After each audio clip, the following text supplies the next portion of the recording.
தெளிவாக புரிந்து கொள்ளுங்கள், தெளிவாக புரிந்து கொள்ளுங்கள். தாய்க்கு பின் தாரம் என்று சொல்லுவார்கள்.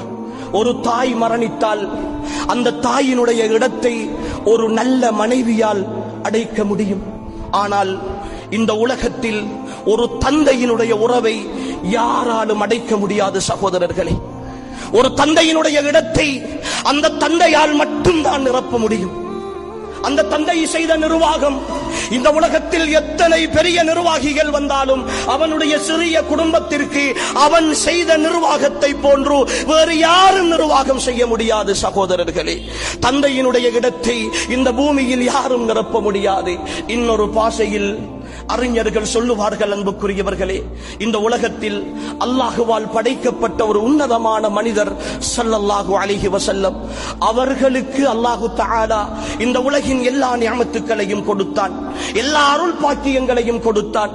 ஆனால் அல்லாஹுவின் தூதருக்கு கொடுக்காத ஒரு அருளை இந்த உலகத்தில் எனக்கும் உங்களுக்கும் அல்லாஹ் தந்திருக்கிறான். அன்புக்குரியவர்களே, தந்தையை பராமரிக்கிற அருள்.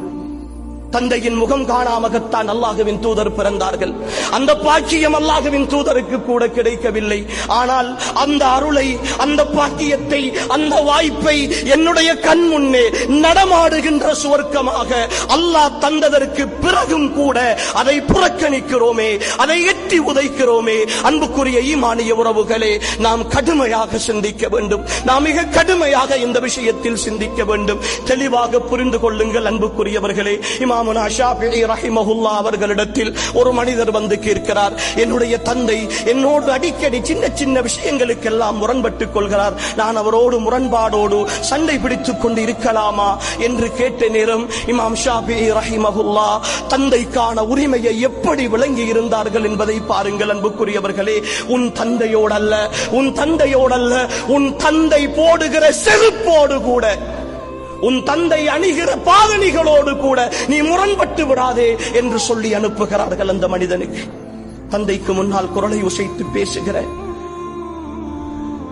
தந்தையை இரண்டாம் தரமாக கணிக்கிற, நீங்கள் எல்லாம் என்ன செய்திருக்கிறீர்கள் என்று கேட்கிற, நீங்கள் எல்லாம் ஒரு மனிதனா என்று கேட்கிற என் ஈமானிய உறவுகளே, வார்த்தைகள் கவனம், வார்த்தைகள் கவனம்.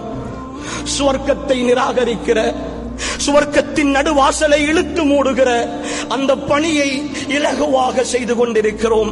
தந்தை என்ற உன்னதத்தை இழந்தவர்கள் அன்புக்குரியவர்களே, இந்த உலகத்தில் அந்த உறவை மீட்டெடுக்கவே முடியாது என்பதை மிக தெளிவாக புரிந்து கொள்ளுங்கள் என் ஈமானிய உறவுகளே.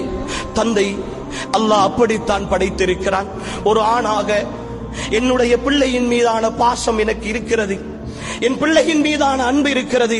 ஆனால் என் மனைவியைப் போல, என் பிள்ளையின் தாயைப் போல என்னால் பாசம் காட்ட முடியாது. நான் கொஞ்சம் கண்டிப்போடு இருக்க வேண்டும்.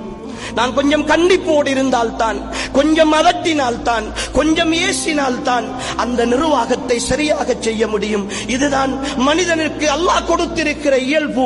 அர்ரிஜாலு கவ்வாமூன அலன் நிஸா, அர்ரிஜாலு கவ்வாமூன அலன் நிஸா.